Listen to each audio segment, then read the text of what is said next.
Siya, buya ka siya. Ayan, yan, sige po. Sige lang, push nyo lang yan. Push nyo lang yan kay Alice. Sige lang. Alright, sige lang. Push nyo lang yan. They say. Alright guys, welcome back dito sa paborito nyong vlogger ng bayan, self-proclaimed. Dahil hindi lang naman si Pastor daw. Hindi lang naman siya yung self-proclaimed. Self-proclaimed numero uno best podcaster in the Philippine universe. Ayan, welcome back to Deep Dive guys. Ang dami natin pag-usapan. Akala natin kahapon, ito na, ang dami na-cover na natin lahat ng grounds. Thank you so much again sa lahat ng nanood sa atin for your very, very supportive comments sa Deep Dive live RRM show, of course. And yung interview natin with David Nye. David Nye, great guy, great pa. Worked in Global Times. Nabulol. Global Times, China. Great stuff. Journalism, great stuff. That was great. And sobrang gusto ko yung ginawa ni Sir David na talagang binalahuran niya yung mga taglish ng TV Patrol, yung mga. So yung palang background niya kasi doon sa mga ibang kasama natin na TikTokers na medyo na henerasyon, naalala nila kagad si David Nye dahil doon sa kanyang yung the way he talks, 'di ba? Yung American accent. Yung friends mo yung American accent niya genuine, hindi katulad ng iba na Abandoned warehouse. Ibin, Raymard Barreto. Kita tayo dyan sa abandoned warehouse. Yan. Okay, wag tayo nga maging senador na yan. So, Sir Bitag, shoutout dyan kay Sir Bitag. Baka sabihin niya, puro tayong idol Rafi and Erwin. Ayan. Pero fair naman tayo dyan. Alright. Okay, guys. Back to this. Oh my God. Ang dami natin ginawa kahapon. My day started at 7 a.m. kahapon. Na-interview natin yung Polish Foreign Minister Sikorski, just to get the right Polish accent and all. And then after that, tuloy yan until 11 p.m. guys. Grabe talaga yan. At alam niyo, wala tayong driver, wala tayong ganun. So, tuloy lang yan. Shoutout dun sa team natin, everyone, team from View from Manila for making this happen. And sa Monday po, of course, si Congressman Zia naman, ang guest natin sa View from Manila. So, check that out. Kung may TV kayo, kung wala kayong TV, then of course, you can check it out on YouTube. Lalabas din yan around 10 p.m. or so or earlier. Diyan sa YouTube One News Channel TV5. Thank you so much again sa lahat ng mga support sa atin. Of course, Congressman Zia, as you know, is yung pinagalitan, si Cassie Ong, na pakyut ka ng pakyut, diba? Nainis na talaga siya. Dahil, speaking of pakyut, I think things went really off the rails dito with Alice Go. And honestly, kahapon nung pinag-usapan ni Sir Ronald, medyo, alam mo naman, pagkasama tayo ng RRM, medyo patawa-tawa lang tayo. But on a second thought, nung tapos na yung RRM, tapos binalikan ko yung mga documentos and kung ano-ano, biglang na-realize ko, like, wait, this is crazy. This is too much. And then, of course, nakita natin yung videos na shinare ng ating dating colleague, si Sir Arnold, si Arnie Clavio, no? Arnold Clavio. Kasama natin, si Arnie pala yung si Sir Arnold Clavio na colleague natin, kapuso natin dati sa GMA. Nakita ko yung mga videos. This is crazy. This is too much. Talagang, unang-una, may issue na ng tao na, bakit nag-charter plane pa yung iba? Bakit pag gumastos ng ganito yung mga tao? Sino ba nagbayad ng charter niyan? Of course, alam naman natin, taxpayers money na naman yan. May basihan ba yan? Na-coordinate ba yan sa Indonesian authorities in terms of custody? Naasikaso ba yung diplomatic, legal aspect nito? Na-coordinate ba ito ng DFA? Ano ba nangyari? So while we were figuring that out, and then nakita ko itong mga videos na sasabi ko, ibang klase talaga. And I think this is where I appreciate yung Congressman Zia's intervention kay Casyong na talagang pinagalitan niya na pakyut ka ng pakyut. Because obviously, these people, guys, are taking advantage of our culture. And as I said, meron talagang unfortunately itong culture ng pakyut, culture ng showbiz, lahat na yan, ito. I move to rescind the second contempt order against Ms. Ong, and also to move that to rescind also the earlier contempt that she be detained at the Women's Correction Facility, Mr. Chair. Nung una po, ayoko po talaga salita po. Tapos, then you decided na magsasalita na lang kayo. Yes po. Okay. And sabi din po ni Atty. Topacio po. Saka una-una. Yeah, so actually there's a part na hindi pala lumabas na. I was hoping na lumabas. Talagang nainis na. Nainis na yung mga kongresista, yung mga seryosong kongresista katulad ni Congressman Zia. Yan, masyado kang pa-cute. Nainis talaga siya. Ito kasi ang haba nitong 24. I should 40 minutes, 20 minutes. I don't want to go through the whole thing, but I'm glad na nangyari yan kasi Okay, sige, go ahead, Congressman. Ano lang po, Miss Cassie, kasi kanina pa po nag-account, all of a sudden, diba? I want to just bring it to the part na talagang pinagalitan siya. Kasi guys, this is crazy. Okay? Now, I'm not denying na may mga politiko dyan nagpapakyut. And I think every time there's a hard question asked of Miss Ong, she would, before answering, she would consult and double check and consult her lawyer. And it takes time for the lawyer to advise Miss Ong. Maybe we can set, I think, seconds kasi certain mga 30 seconds or what? Kasi kung ganyan naman po, pag 3 minutes, magtatagal ho tayo dito. And we're not extending that courtesy to all our resource persons. We have to be fair also. So I would suggest, Mr. Chair, just limit the consultation to 30 seconds. please limit the contribution. Oo, tapos yung pa, may delaying tactics pa, ganun-ganun, nakakainis na talaga, di ba? Sabi kong, I mean, I understand na may mga, definitely not Congressman Zia, but may mga political are trying to juice this, yung pakit-pakit din sila. So obviously, itong mga fugitive criminal na yan, or alleged criminal na yan, they're taking advantage of that kasi nakikita nila na naging zarzuela na ito. Tapos, guys, matalino itong mga to, chine-check din nila yung nangyari sa online, nakikita nila yung reaction ng tao. Meron din social media operations mga to. At kung totoo na talagang spy itong mga to, or totoo na talagang high-level triad or whatever mga to, for sure guys, pinag-aralan nila. So kung kitang-kita nila na madali tayo manipulate at yung mga highlights na nakikita natin on TikTok, mga ganun, ay hindi yung highlights ng binubuking sila sa kalokohan nila or binubuking sila doon sa mga mali nilang ginawa or binubuking sila sa mga criminal activities. Hindi, yung highlights ay si congressman ganito, nagpa-cute. Essentially, yung mga sinasabi ni Mark Gamboa doon sa show natin. Mahal na mahal ko yun si Mark, pero minsan talaga, yan ang problema eh. Showbiz na lang lahat eh. Showbiz na lang lahat. And guys, this is serious stuff. This is serious stuff we're talking about, guys. So talagang nakakainis talaga. Na nun pa lang kay Cassie Ong, nakikita natin guys na etong mga ibang politiko sinasakyan, tapos pag nakita itong mga criminal or alleged criminal na to, na yun lang pala, pakit lang kami, makipag, liminal flirting or whatever you wanna call it, then go lang. And then, essentially, muddy the waters. And next thing you know, wala naman lalabas dito. Lahat nagpakit lang and then nothing happens. In the meantime, of course, bloggers, news channel, tayo lahat, we talk about it, but actually nothing happens. Now, so I was already worried nung nakita ko nangyari kay Cassie Ong, and then si Mark biglang sabi, actually, medyo matipunong, pwede siya.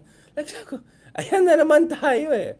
But, honestly, even with the Cassie Ong situation, I was still thinking, guys, baka naman kay Alice Go, kasi booking na siya eh. Tapos, yung mga hearing kay Alice Go with si Sherwin, with Risa, ganun. Talagang booking na itong tao na to ay hindi, unang-una, talagang hindi totoong Pilipino. Kaya actually napaisip ako, nung nag-post ito kasi pinost ng legit na journalist na friend natin mga dating kapuso rin natin, si Joseph Moro nag-post ito, so I assume this is legit, diba? Na, ito, meron ng mugshot itong tao na to. Eventually, may mugshot na siya, oh. Akala ko, meme lang to. Kasi sa sobrang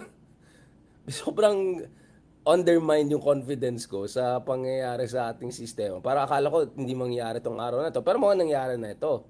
So actually, nung tinignan ko, ang nakalagay dito, Alice Go y Lial, Espanyol, diba? Tapos, alias Go Waping. Bakit alias? Mukhang yun ang totoong name niya. Dapat baliktad. Go Waping, GHP, ayan ang mga tawag sa kanya, GHP, alias Alice Go, di ba? May ilial pa siya na parang ma-Espanyol pa talaga. Ibang klase itong mga to. But as you know guys, di ba, kahapon, nung interview natin si Sir David Nye, who worked for the Global Times, the inner sanctum of Chinese propaganda, someone who stayed for more than a decade in China, someone who has a background in Shanghai, someone who understands Chinese politics and propaganda. Siya, sabi niya, on the record, you can watch it yourself, na duda niya talagang, tingin niya talaga mukhang something else is going on here. Duda na talaga niya, something else is going on. Nagparinig yung mga baka ano yan. Baka maalis ko tayo dyan. Maalis ko dyan. Hindi na kailangan sagutin. Hindi kailangan sagutin. Okay. Ano, balikan natin. Ito guys. So, etong picture na to, parang bakit siya alias? Yun ang totoong pangalan niya man talaga niya eh. Go Whopping. Di ba? Go Whopping. GHP. Alright? GHP. Now, going back to this guys. Akala ko, sabi ko, okay, yung kay Cassie Ong, sige, hindi natin kilala, hindi naman talaga na masmasan ng mabuti yung kaso niya. And the next thing ngayon, nakikita ko itong mga to na grabe naman na umabot pa sa BBC News, guys. Ibang klase, umabot sa BBC News. Yung talagang hindi tayo siseryosoy ng ibang bansa kung ganito tayo, guys. Mukha tayong palain mo, guys. Na BBC News na tayo. Tapos, ito yung guys, yung nag-meet sila ni ano. Diba? Yung nag-meet sila ni... Parang ang friendly lang. Ay, ikaw pala si ano. Ay, kamusta niya? Ikaw naman, ikaw na lang. Ganyan pa. Grabe, di ba? Yung ganyan reaction na ganito. And then tingnan mo siya, yung body language siya, pakit lang siyang ganyan. Pag tinatanong siya, paano ka nakatakas, paano ka naging fugitive. Di ba? This is great. Tapos, pa-picture pa yung mga tao. Ang nakakatuwa dito sa picture na to, guys. Actually, hindi lang yung picture. Eto, guys. Tingnan yung mukha ng driver. Tingnan yung mukha ng driver. Ay, ito. Yung parang Indonesian yata yung driver, di ba? Tapos kung tingnan yung mukha ng driver, parang, nakikipag-picture sila ng ganito. Di ba fugitive to? Di ba parang alleged Chinese spy or gano'n? Di ba parang bati yung mga Indonesian? Nagtataka, ano ba nangyari sa bansang to? Bakit ganito yung treatment nila, di ba? Tapos tayo pa naman, meron pa tayong mga sinisabi na, di ba, yung mga ganito tayong post na Pogo Life, dati ganyan, ngayon ganyan. So you would think na medyo magpakitang gilas yung law enforcement natin to show na it's not business as usual. Things are moving in the right direction. Medyo maayos-ayos na yung ating bansa. Medyo they're gonna do something. And then, it's complete the opposite. I mean, like, what crazy, guys. Diba? I mean, makipag-picture pa sila na parang, ano to, diba? But, let me analyze what I see in this, sabihin ko sa inyo, pag tinignan nyo yung mga videos na yan, they're very interesting. So, sa isang banda, obviously, hindi ko alam kung gustong tumakpong senador yata yung iba. Okay. We can have a conversation about some people who are trying to make a mark, whatever. Okay, I understand, especially if they want to run for Senate or whatever. But, going back to this, guys, I mean, kung tignan mo yung body language ni Whopping. Yeah, let's just call it for si Whopping. Immediately dinisarm niya. Look at it. Immediately dinisarm niya. And then tinanong niya, ay sir, naalala niyo nakita tayo? Nakita tayo before. Tapos pa-deny pa yung isa san. Anong mayor ka? Diba? Grabe yung body language niya. So obviously yung pakit-pakit siya ng ganito, yung pag-ganyan-ganyan. And then, yung immediately nung nang-meet niya, look at it. She immediately took charge of the situation, right? She immediately, she didn't wait. She imposed the parameters of interaction. Look at her body language. She comes in as if, she's like just another mayor having another important meeting. Tapos immediately, kahit naka-mask pa siya, tingnan mo, immediately shake hands, immediately go close, almost in your face, and then immediately open up by saying, uy, nakita tayo dati, ganun-ganun, na parang, Raymart Barreto, magkita tayo. Diba? Immediately gano'n na. Nakita tayo dati. Parang, diba? Na ano kaagad si Abalos, hindi siya diba? Makamaneuver. Kasi, in a way, parang binubuking ni Alice ko lahat ng mga politiko na na-meet niya nung panahon ng elections. So, hindi lang si Ma'am I and me and myself and gano'n, diba? Ang dami may picture sa kanya. Si Harry Roque, even si Bibi may picture sa kanya. So, she knows that if you try to demonize me or point me like that, I can also put you in a tough spot. But immediately saying, uy, nakita tayo, may picture na nga tayo, sir, ganun, di ba? So, grabe, di ba? That to me,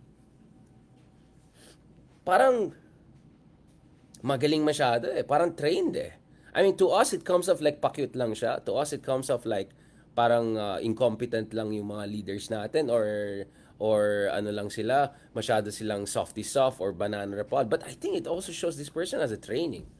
Ang galing niya mag-position kaagad, how quickly she came in, And then immediately said, oy, nakita tayo dati, sir. Naalala mo nga, picture pa nga.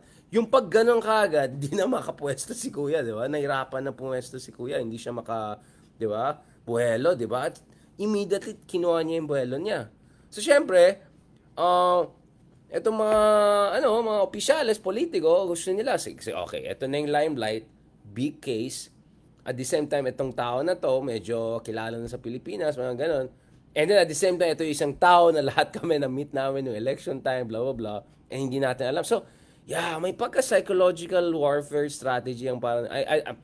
I hope I'm just reading too much into this. But I'm just too impressed by how quickly she came in and immediately dominated the space.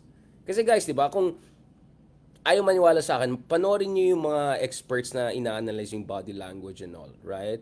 Hindi siya yung... Kasi if she came in like this, yung parang kawawa, na parang guilty, di ba? Essentially ganon. Then, yung kabila, pwede sila mag-ganon, medyo, to establish their position of authority, na, kami po ang embodiment ng batas, mga ganyan. She didn't give even a chance to the other side. Immediately, she went in, kamusta? As if nothing happens, as if hindi siya fugitive. Uy, nakita tayo noon, maalala mo. So, hindi na makamaneuver yung kabila. She closed it, di ba? Immediately. So, there could be an element of training here. This looks like a training. And in fact, yung sinabi again, this doesn't excuse yung incompetence or whatever you want to call it. Alright? It doesn't excuse. Okay? Obviously, mali yung ginawa ng mga kapulisan. Lalo pa yung mga nakipag-selfie pa yung mga ibang. Tingnan mo yung Indonesian na, yung driver na parang Indonesian na kasama nila. Tingnan mo yung itsura niya. Tingnan mo yung itsura nung guy. Parang, ano to?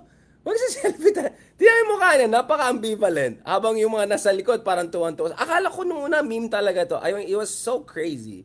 I thought it's a meme. Is it?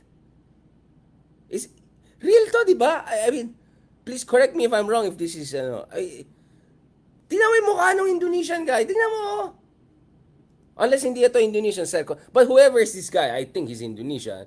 Tingnan mo yung mukha niya, parang nakaganon. Magsiselfie talaga kayo dyan. Totoo ba to? Di ba? Parang, di ba?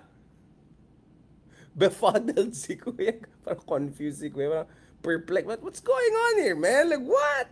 Wait, what? Di ba? I thought this is a meme, to honest. If it's a meme, please correct me. I'm sorry if I inadvertently, but parang hindi. Lalo yung makita mo yung picture, nandun siya sa gitna ng PNP official and obviously yung ginawa ng tamang trabaho na, dito sa wala. Tapos tingnan mo naman to, guys. Nakaganyan sa gitna. I'm telling you, it looks like a bit masyadong magaling eh. It's too fast, too good. And obviously yung kabila naman, we can have a long conversation. I'm telling you guys, too good, too good. It looks like trained to me. It looks like trained to me. I hope I'm wrong.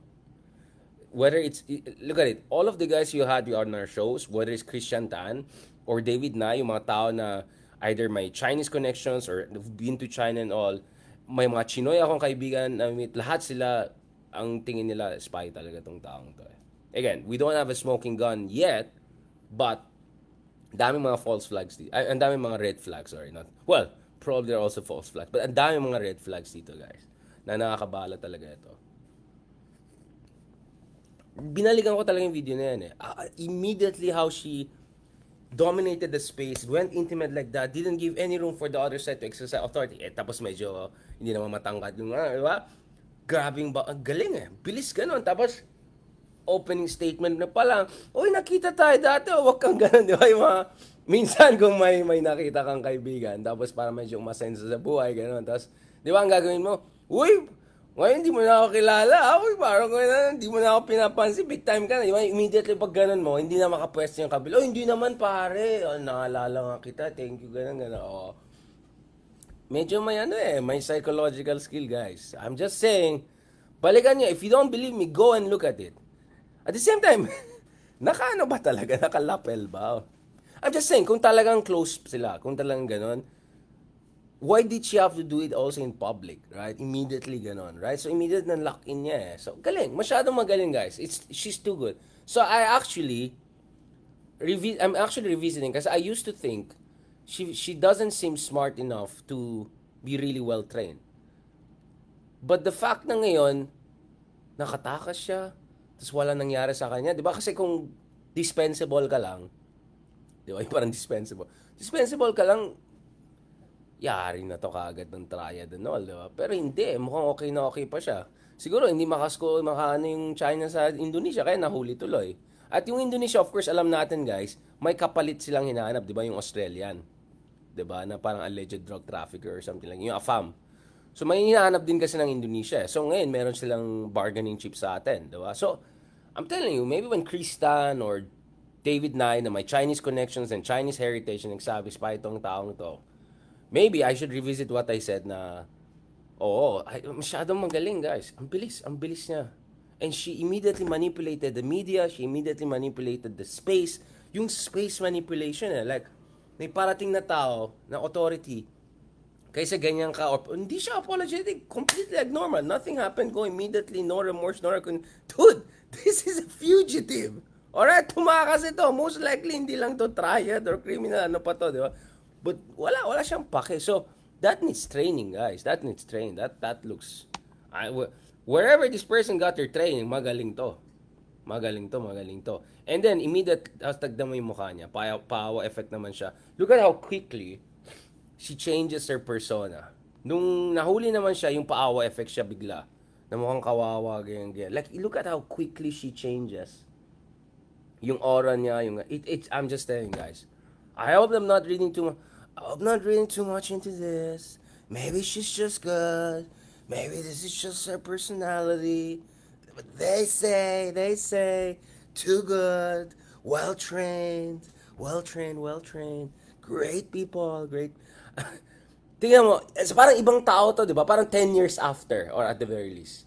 And then tingnan mo yung just the day before, yung ganyan lang. Tapos yung media naman natin, ma'am, nag-yacht po kayo? Or nag-chopper po kayo, ma'am? Nag-McLaren po kayo, ma'am? Or Lamborghini, ma'am? Parang, wow, man. Parang, no, it's like we're offering ourselves as prey. I mean, if this is, ganito na lang guys. Pag ikaw ang China, at totoong spy talaga tong tao na to, okay, I'll just say na hindi siya ganun ka-high level spy. But mukhang may training talaga ito, okay? You look at it, pang dali lang pala ano yun ng Pilipinas Yung media nila, naghanap ng pakyut ng showbiz. Yung opisyalis nila, immediately ganun mo, tapos sasabihin mo, nag-meet kayo, hindi na siya maka-maneuver, di ba? Tapos meron pang mga vloggers, katulad ni Mark, na sabi na, hindi mukhang artistahin, matinyala. See, if you're Chinese, watch it. This is not a serious country. This is a banana republic and we can manipulate this country. I hope officials understand. Hindi lang ito usapin ng parating na elections because hindi lang ito usapin ng criminality at law and order. Usapin din ito ng relasyon natin sa China. You know, China is looking for weaknesses in our system.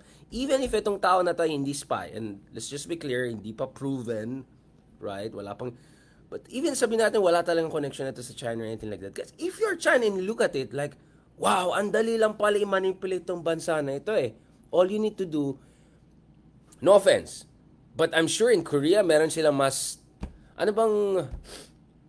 Blackpink pa yung tawag ng band na yan. I'm sure they're even more charming. You know, let me be just politically correct about it. I'm sure they can send even more charming people down here who can charm us 10 times more whopping. Right? And then what? Ako honestly, I was even philosophical with this. Sabi ko, this also reflects something about our political culture. This is really the Paris Hilton dictum in writ large, which is any publicity, in the case of, I'm going to paraphrase it, any publicity, even horrible publicity like what Hua Ping has been subjected to, or thanks to her, fakeness and all of that, is apparently not only good publicity, it's power. It's power. Nakikita mo yan, may celebrity power siya bigla, na even to mga opisyales, hindi makapwesto. So, which makes me wonder, alright,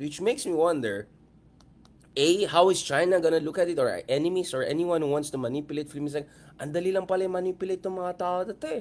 Pakit ka lang, padala ka ng pakit, mukha lang guys, I'm telling you, it doesn't reflect well on our own country. Definitely didn't reflect well on our officials, on these people, whoever, but it didn't also reflect good on our country because, let's be honest, yung mga media na yan, hindi sila ganyan, yung mga politicians na yan, hindi sila ganyan, kung hindi rin nila alam na may may celebrity factor tong tao na to sa mamamayan. Or at least yun yung basa nila. So, yun ang parati ko sinasabi, guys. Itong notoriety as power kind of dictum, any publicity is good publicity kind of thing. This is like the darkest, most troubling version of that. Which also tells you, baka nga pag ito ay hindi na baka tumakbo manalo pang senador yan. Diba? I'm just telling you. Or baka kung si Digong pumalik, maging cabinet member pa to. I'm telling you guys. It's just so crazy. And then si BBM naman, nung tinanong siya, I'm trying to find the exact video, parang dismissive lang siya, na wala lang ganun. Like, ay nako, ito isa pa to si BBM Saan ba yung video niyan? I mean, BBM is the guy who just the other day was telling about heads with roll and blah blah blah. Ganyan. Tapos ngayon biglang, ay wala lang yan. Hey, he was just dismissive. Ganyan lang, it's people, ganyan. I don't know. Maybe behind the scenes pinagalitan niya and all of that. But I think people don't understand. We're in the middle of a potential war. Alright? Etong tao na to ay malaking probability, more than probably 50%, na may kinalaman ito sa security services. Yung isang buwan nga na booking yung isang Chinese journalist na yung pala intelligence network ang ginagawa dito. Na kunyari galing sa Shanghai, may ginagawang charot-charot, yung pala spia. So, I mean, we're essentially stupid if we don't err on the side of caution. All right? We're essentially stupid. I'm saying that. And so we have to err on the side. That was ganyan, guys. So that's the first. How is this gonna look to our potential rivals or anyone who wants to undermine national interest? Pangalawa, I say, how does this look to mga kurakot na politiko or mga potentially maging kurakot na politiko in the future? Because sasabihin nila, yung pala as long as kilala ka ng tao, household name ka na, at medyo pa-cute ka na, hindi ko masabi si Digong ay ganito, ganyan, pero si Digong kasi iba yung quote-unquote charm niya. But the idea that as long as you're charming and you have some sort of, I don't know, charisma or whatever, you can almost get away with anything or you get kind of a special treatment, right? This is insane, guys. And it reflects badly on our culture and society, to be honest about it. Uy, finally na-publish yung isang article natin, thank God. Okay, guys, paki-check itong article natin. From Quad to Squad. Yan. Published by Trends in Abu Dhabi, United Arab Emirates. Emiratis. To my Emirati brothers and sisters. Yan. Thank you. Finally, na-publish to. Kinabahan ako. Sabi ko, parang nakalimutan yung paper natin. Haba-haba yung sinulat natin. Thank God. Now, going back to this, guys. That's the second one. But third one, I'll tell you guys. I'll tell you what. Ngayon na, nasisipon na ako. Wait lang Grabe yung natin. Ito. Kahapon, guys, I was going through the... Totoo ba to? Obviously, third one is Kibuloy, right? As we speak, hinahanap pa rin si Kibuloy, di ba? Kung nasaan si Kibuloy. No? I'm trying to find the video. Saan yung video ni Kibuloy na kinuha ko the other day? I was like, is this for real? I thought this is a joke. One second, guys. Andito yata sa isang phone. Send ko lang dito. Sorry. OMG. Ano nangyari sa bayan natin? Para sa bayan. Nasaan ka na? Oh, man. Ba't lumalabas yung mga nagpipick up ng flowers? Nasaan ka? Ayan. Ito. Wait lang, guys. OMG. Talaga tong bayan natin. I'm telling you guys, Banana Republic tayo kung ganyan. I'm telling you guys, walang siseryoso sa atin. Paano ko masend to? Oh no. Hindi ko siya masend. Send mo! Nasaan ka na? Wait. Hindi, nakita nyo guys yon yung video na yung si Kibuloy na nilalagay ng crown. Nakita niyo ba yon yung video na yan? Yung si Kibuloy nilalagay ng crown. Tapos, wait lang. Si Tita Arroyo ba yan? Sabi ko gano'n. Hanapin niya. Hanapin ko baka meron din sa YouTube. Hanapin niya guys. It's so out of this world. I thought it's fake news. I thought it's like AI generated. Okay? Lagyan natin. Arroyo, Kibuloy. Tapos nakalagay ba? The crowning of King Charles or something like that. Crown. I mean, I'm telling you guys. Ayan, nahanap ko to. Ayan, 4 years ago lang pala to. Ito, guys. Ayan na, sipon tayo sa Kakamarites. Ay, hindi nila pinakita yung video. Guys, tingnan nyo, promise. Yung kina-crown talaga siya. Ipopost ko mamaya sa baba. Tapos, andun si Arroyo, nilalagyan ng crown si Kiboloy. Tapos medyo, di ba si Arroyo talaga yun, di ba? Tapos yung medyo tabingi-tabingi pa yung ano, tabingi-tabingi pa yung nilagay yung crown. Tapos parang medyo nagsungit pa si ano. Ito, di ba? Nakita nyo? Yung ito, yung the whole, ay, si Arroyo nga, si Mama Arroyo nga. So, hindi na siya presidente by this time, di ba? That was crazy. I mean, like, is this for real? I mean, kasi nung nasabi ko, sino yung mga maliit na malag? Sino ba? Kasi usually, pag may nakikita ako na certain, let's say, coordinates, dalawa lang inisip ko. Either si Ma'am Cynthia. Cynthia ba yan? Nakita yung sa araw, nakita ko lang may isang tao dun sa picture na naka-orange. Tapos sabi ko, si Senator ba yan? Sabi ng isang tao, grabe ka naman, Richard, basta naka-orange. Tapos gano'n na gano'n, sasabihin mo, Cynthia ba yan? But I'm telling you guys, this is crazy.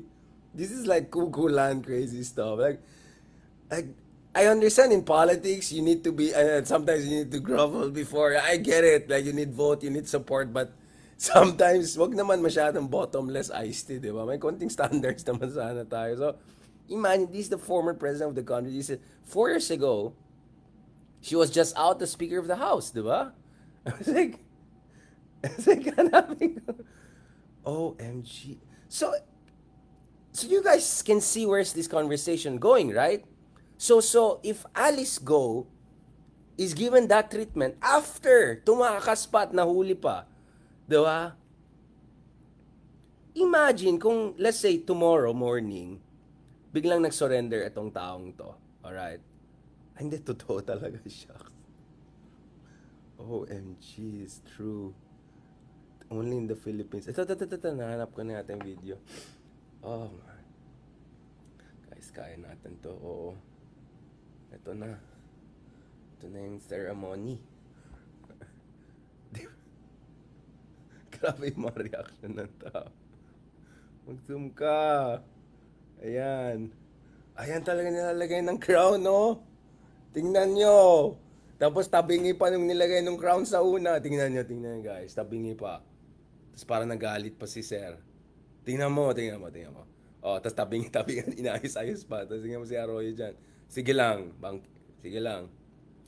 Ted mo pa yung kasta. Hanmat nga kastoy ah. Wen. Yan, ilagay mo yan. Yan, insan. Ilagay mo, itabi mo yan, insan. Yan, kastoy, insan. Wen, garot. Ay, napintas, mat. Wen. Napintas. I'm telling you guys, like, I thought that was like AI generated. So ako, honestly, I'm thinking, anong maging treatment kay Kiboloy kung nag-surrender siya? Kung etong, whopping na hindi man lang Pilipino, na potentially spy and triad, na hindi naman may 1 million followers or 600,000 followers na walang 30 hectare. Ay, actually, good question. Sino mas malaking farm? Si Alice Go or si ano? Hindi, si Alice Go, poor lang yan. Chopper lang. Ito, may hangar to. So, ibig sabihin, may chartered plane. Sorry, Alice. Alice Go, poor people, chartered, no charter plane, just chopper, just McLaren, not great stuff, not great, not true.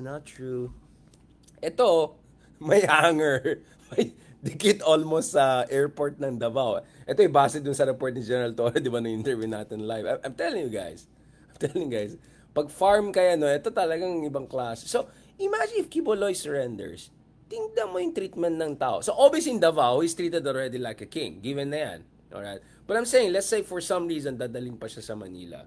Kaya ngayon, naintindihan ko yung sinasabi ni Justice Carpio. Nasabi ni Justice Carpio, idiretso na yan sa Albuquerque. Sa US. Diretso na lang sa US kasi pag dito yan sa Pilipinas, sa Manila, hindi kayo makapwesto. Pag the moment na ilagay yan sa isang korte, dadagsaan yan, walang magulo yan. The wheels of justice will not be able to, to grind their way towards some sort of sensible conclusion. Mangyari talaga yan, mga meta. Alright, ba't naglalabas din tayo medyo parang usapan royalty, okay. I'm just telling you guys, now napapaisip kung si Quiboloy, ano maging treatment kay Quiboloy kung siyang nag-surrender? Di ganyan-ganyan na yung mga pulis sa kanya. Di lahat ng mga nakaganyan lang sila. Siyempre, si Wapping, pa-cute lang, ganyan. Ito, talagang regal magpapasok yan. Tapos siguro mga pulis nakaganyan lang, hi sir, tapos ganyan. I'm telling you guys, kaya walang tiwalang tao sa sistema Nawawalan. Kasi nakikita ng tao guys, ang nakikita ng tao is, pag mayaman ka or malakas ng tao, kahit criminal ka, kahit fugitive ka, kahit hindi ka Pilipina, potentially Chinese spy, special treatment ka the moment na may celebrity ka. The moment na may celebrity ka. Ang laking problema yan guys. Ang laking problema sa ating bansa yan. And I'm telling you, going back to this, PBM has to sharpen his, there are many things. Mahabang usapan niya. By the way, natalo ang mga Marcoses sa yung kaso nila sa Paway. Jay, daktal nga, malaki din yan, may hektar din yan. Sa bali nga, ibang usapan yan. But going back to this, it's not a good look, but actually it's also very truthfully reflective of a problematic showbiz celebrity-obsessed culture we have. I'll tell you what, this term of celebrity-obsessed culture, I got it nung nasa New Zealand ako the other week. An Asian Kiwi friend of mine. So Kiwi siya, per Asian artist. Sabi niya, alam mo Richard, sa buong Asia, syempre sabi ko, hindi ka pa nakapunta siguro sa India or hindi ka nakapunta sa Mexico or Colombia, but sabi niya, at least compare sa ibang East Asian, grabe daw ang Philippines, sobrang na-culture shock sila. Daming billboard, Iwana, Pia, sabi ko, hindi mo pa naabutan si Camille Villar. Every 20 meters sa Siargao, may Camille Villar. Kahapon, sabi ni Ronald, pati sa ibang lugar na punta niya, puro mga Villar, di ba? Like, it's just all over the place. I'm telling you, the only country where I saw na mas marami pang ganun yung picture ng politiko or ganun is India. Like, airport pa lang, Narendra Modi. Paglawas mo, Narendra Modi. Namaste. It's like, you'll see 200 Narendra Modi by the time you're in your hotel. Right? Yun lang yung bansa na naisip ko. Right? I haven't been to Latin America recently, but my suspicion is it would be quite similar. So we really have a problem, guys. We need culture natin. So, as much as I'm critical dito sa mga politiko natin, and I think that was a failure of judgment on the highest levels, dapat pag-usapan din makanong ginastos sila mag-charter papunta dyan, we have to also realize and look at yung mga circumstances. Ano ba talaga yung legal circumstances? Ano ba sa atin na ba talaga yung custody? Ano ba ang kapalit na kinuha ng Indonesia? We have to check all of that, guys. Talaga kailangan investigate, pag-usapan talaga yan. And dapat sisiguraduhin natin na they will be given no special treatment, especially if the person involved is involved in high crimes.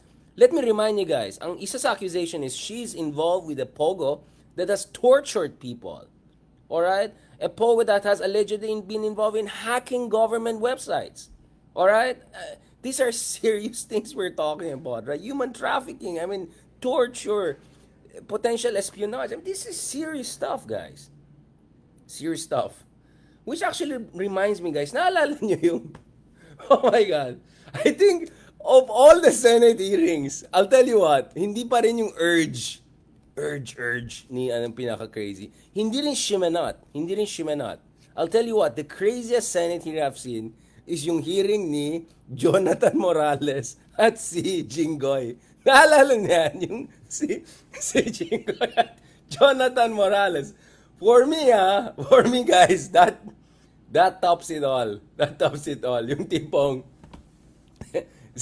nung sabi ni Jinggoy, Mr. Chairman, how would we know that this individual is credible? He is known to have falsified, blah, blah, blah. Tapos biglang si Jonathan Morales, hindi lang niya, wala man lang sinabi na Mr. Chair, ganun. Saan? Sinabi niya ulit, sabi ni Jonathan Morales nun, basta ako, hindi ako convicted. OMG, that was crazy. It's like, basta ako, hindi ako convicted. Yung iba nga Kumano ba siya? Yung iba nga wala akong sinasabi. Yung iba. Parang ma-imagine mo kung si Ronald Llamas ay na-hearing sa Senate. Yun na sabi, wala akong sinasabi pero conjugal daw yung bank account. Wala akong sinasabi. Anytime pwede mag-withdraw yung kabila. So siguro naman pwede rin magano yung kabila, di ba?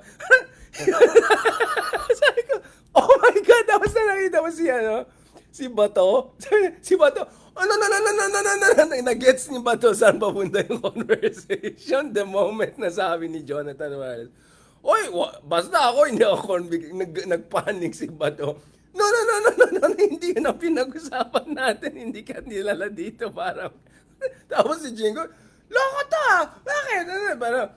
Pero may point naman siya, hindi in fairness. Tapos makita mo, ang pinaka-nakakatuwa sa akin, guys, yung reaction ng mga nasa likod.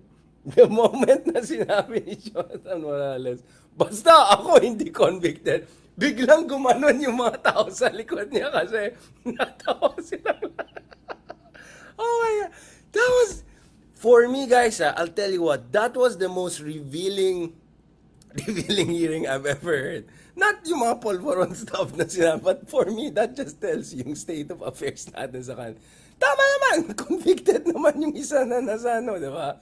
Oh, yung tatay pa niya, convicted, tapos naging mayor pa ng Manila. Gusto mo pang tumakbong presidente, nag-number 2 pa noong 2010, talo pa niya si Villar, na laking gastos, di ba? Billion, di ba? I'm telling you guys, there's really something wrong. So actually, take the Alice Go situation not as an isolated case of failure of judgment, which it was a failure of judgment by some the highest level rather, law enforcement official, but look at it guys as a reflection talaga na talagang ganong kalalim yung. Kaya sabi ko, kaya walang biliv ang tao sa demokrasya natin kasi sabi nga ni Jonathan Morales, basta ako, hindi ako convicted, di ba? Diba sinabi, basta ikaw, hindi ka rin naging senador. I'm telling you guys, this is crazy. This is crazy. So ako, honestly, I'm wondering what's gonna happen if Quiboloy surrenders. Baka treatment pa sa kanya, may ano pa siya, di ba? I'm just telling you guys.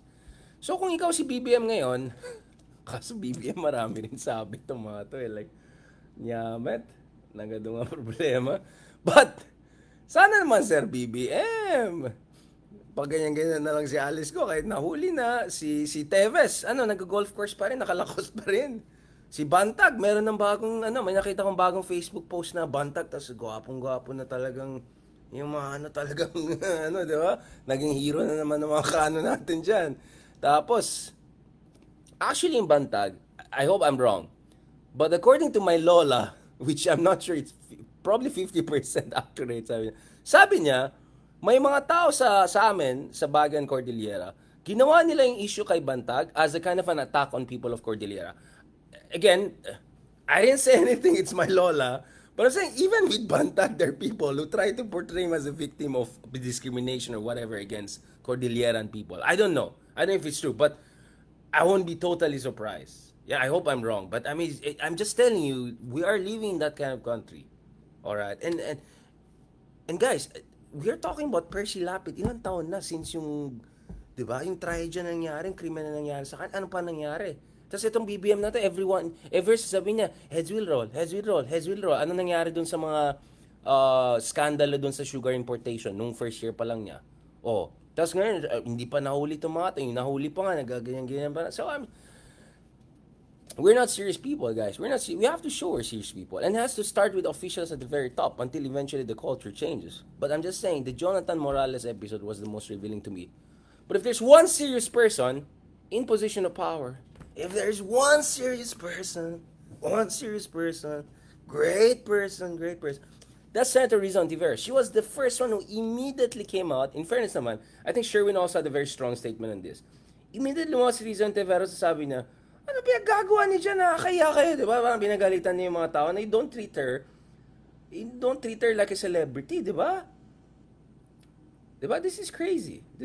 So I'm glad that Riza, siya maganda itong sinabi niya, let's see how photogenic she is. Kasi nakita niya yung ginagawa niya, nagpapakyut ka eh. Suspected human trafficker and dismissed ng Ban Mayor. Itong si Alice Go, ang pagka-aresto niya. Kulang na lang red carpet. Tingnan natin. Kulang na lang red carpet. Diba? In fairness, let's just bring out the full statement of Rizal Ontiveros, no? Tama. Actually, tama yung sinasabi ni Senator. Yeah, you know what? I'll tell you what. Ako sa akin, I think Riza has to work more. She's already doing a great job. I think medyo kailangan ng konting mga balauran ginagawa natin. So I think she has to have a little bit more humor. I'm sure magagalit ng tao, but I'm sure there's also some things we can do about, you know, and I won't make fashion statement. No. But she's doing great and all, and she's a very serious person, and she's very, very commendable. And kuha niya talaga yung ano guys, yung, di ba? niya sasagutin yon. Pero hindi yan blanket na pagpapayag na umiwas siya sa presenta ng sarili niya sa isang hearing at sa pagharap sa mga tanong namin mga senador.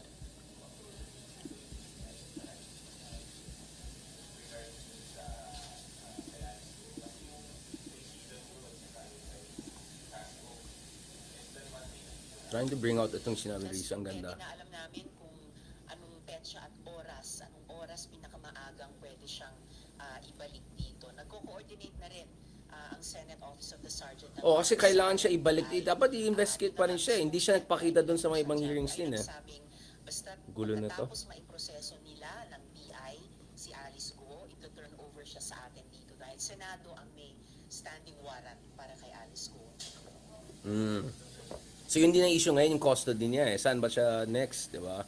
At least yung Indonesia, they simplified the process. Tulad ng pag-anunsyo niya ng total ban sa POGOs, nung kanyang SONA, at pagsimula ng winding down hanggang December 31, at paghahanap ng alternatibong trabaho at hanap buhay, yung just transition para sa mga kababayan nating nagtrabaho noon. Okay, ibang topic na yun. But I wanna just read to you guys yung isang statement niya kasi sobrang strong yung statement ni Rizzo Ontiveros on this. I wanna read it to you guys. Ang ganda ng sinabi niya, kuha niya exactly yung sentimento natin. Paalala lalo na sa mga kawani ng gobyerno. Si Alice Go ay pugante. May kasong human trafficking. Hindi po yan celebrity, di ba? Ay, sa Facebook pala niya yan, sorry. Kasi hinahanap ko yan sa sa Facebook pala niya post, diba? So talagang nainis siya. Reminder to all government officers, Alice Go is a fugitive. She's charged for human trafficking. She's not a celebrity, diba? Nakakaya talaga napunta pa sa BBC ito, diba? So kuha niya yung sinasabi niya sa... I'm telling you guys, if yan ang treatment kay Alice Go, imagine kung si Kibuloy ang mahuli or dadaling dito. Kaya sabi ko, 19 ko worries, si Justice Carpio ang galing sentiment. Dalhin na sa abroad niyan, diretso na yan kasi mahirap, And then for BBM to come out so strongly dun sa statement niya, just look at how somber and like, the seemingly decisive Marcos was on arrest of Alice Go. Kasi he also understand na pahiya sila na nakatakas siya and all of that di ba?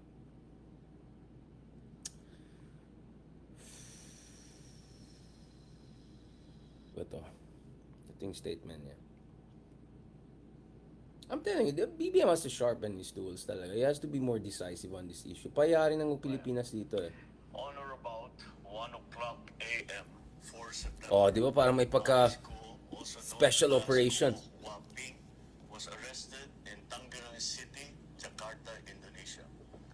I congratulate all law enforcement personnel who made this apprehension possible. The public may not know the intricate details of this mission that you have successfully accomplished, but on their behalf, accept my thanks. The Philippines also thanks the Indonesian government for their assistance on this matter. The close cooperation between our two governments has made this arrest possible. All right. Let this serve as a warning to those who attempt to evade justice. Such is an exercise in futility. Yun, talagang. Yun, The arm of the law Yun. is law, Yun. and it will reach you. Yun. This government continues in its duty to apply the rule of law. Yun.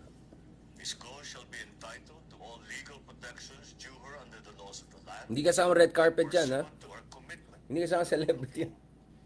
But we will not allow this to prolong the resolution of the case, whose outcome will be a victory for the Filipino people. Yun. Thank you and good day. Yun. So as the president made it very clear, the stakes are very high here. They're not gonna monkey business around this. There's gonna be serious about it. Kaya ako medyo disappointed ako na si BBM didn't. Now, of course, I'm sure behind the scenes siguro nainis din siya. Ikaw naman, gumana din siya. But in public also he has to recognize and set the standard. Hindi pwede sabihin, ay wala lang yan, ganyan. I'm just trying to pull out that video para fair. Kasi lahat ng sinisabi natin, hindi katulad ng mga bayaran, ng mga buljakan, mga banatan, mga ganyan-ganyan na yan. Uy, hindi si Anong sinasabi ko. Baka matamaan na naman ibang ano natin dyan. Diba? Everything we say here, may basihan to. Dito the facts, ano rin tayo. Facts first din tayo, guys. Facts first tayo. Ito.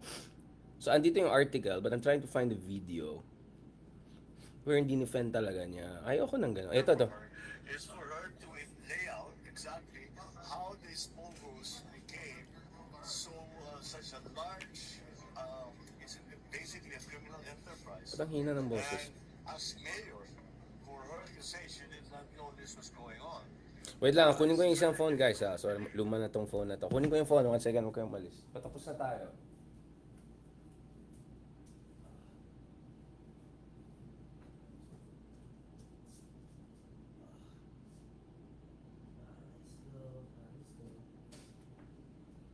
Let's go.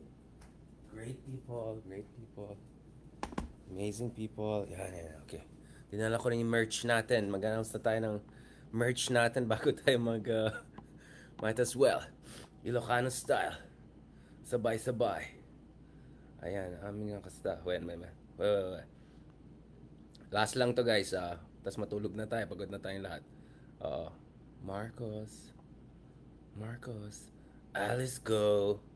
Selfies. I just want to show. Para makita ng tao na everything we say, guys, ay base sa matinong pag-aaral, base sa research kayo dyan, sabi ni si Madam.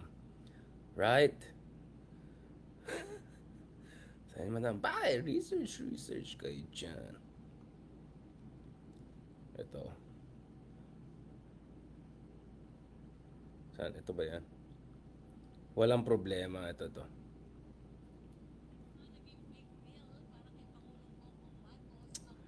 Ba't di mawala to? Sumundo sa puganteng si Alice Go sa Indonesia. Ayon kay Pangulong Marcos, mahal of the world. Part of the new culture now. Part of the new culture? Kasi post nila, tignan mo, nakasama ako dito sa team na nag-aresto sa ganyan-ganyan. Hindi, sir, I disagree. Ang tawag natin sa Pilipinas, we are the selfie capital of the world. Ayan na naman. Selfie. Yeah, but not selfie with like criminals and then your law enforcers and then make it so giddy and all of that. Come on, guys. They just had a selfie. I don't think we are the selfie. That's na nag-aresto sa ganyan-ganyan. That's ang tawag natin sa Pilipinas, we are the selfie capital of the world, di ba? Hindi nag-selfie, hindi mo naman pigilan ng tao na ngumiti. So, they just had a selfie. I don't think there's much more to it than that. Sige lang. Magpa-selfie sila. Sige lang. Diba? I mean, I'm saying, I think I disagree with the president of this. This is a serious stuff and it reflects badly on the government of that. Especially ngayon, guys, na ang daming yung kay Quiboloy, ilang weeks na ngayon, naabutan pa tayo ng kailan ba to, tapos yung kay Teves, kay Bantag, ganon. This keeps on piling up. So you have to show decisiveness, Mr. President. I disagree with you on this issue. I'm sure behind the scenes you're gonna say something, but on the record, you also have to set the standard as the president. Alright? Yeah, then when. Thank you so much, guys. Maraming salamat. Thank you very much. Magpahinga na ako. I could see phlegmatic na tayo and all of that. I really appreciate lahat ng mga sumuporta sa atin. Kahapon, grabe, guys. Immediately sa mga live pa lang natin, naka 100,000 views na tayo. But of course, so nilabas ko na, so there are gonna be multiple versions. Hindi pa lumabas yung finalized version na talaga magandang audio and everything like that. But I released already one version of interview natin yung with David Nye. At least magandang visuals. Although hindi pa unfortunately 100% yung yung audio. But I think it's good enough. It's more than good enough. So for those who are interested, please feel free to check it out. Interview natin with David Nye. Serious stuff. We talk about serious of disinformation, propaganda, West Philippine Sea, Philippine showbiz culture. So ito. So at least the 4K yung 4K video yan. So please check that. That was a nice conversation. Lalabas na rin mamaya yung conversation naman natin ng RM. But there'll be better version and better audio and etc. So don't worry about that. Kasi medyo matagal yung mas finalist version kasi we have to collate different data, edit it, etc. But at least I'm getting you the better versions para ma-appreciate nyo rin yan. In the meantime also, of course guys, effectively na-launch na po namin ang sarili namin merch, di ba?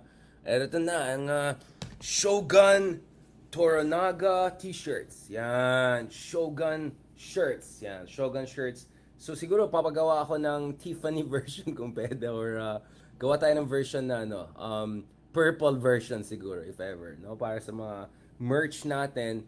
Sana naman hindi yun sa Shopee. So guys, unless I verified na sa amin galing yan, wag niyong bilhin sa Shopee yan. Baka mamaya ibang gumawa ng ganyan, ninakaw yung design. Pinaghirapan namin yung design na yan. Pinisip namin, pinabalik-balikan namin. Alright?